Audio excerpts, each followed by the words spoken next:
மெய்யாக எங்களது பாடுகளை ஏற்றுக்கொண்டு துக்கங்களை சுமந்து கொண்டே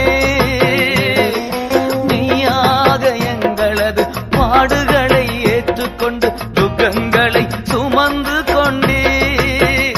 ஐயா துக்கங்களை சுமந்து கொண்டே நீர் நல்லவர் சர்வ வல்லவர் உம் இரக்கத்திற்கு முடிவே இல்லை அன்பிற்கு அளவே இல்லை அவை காலை தோறும் புதிதாயிருக்கும்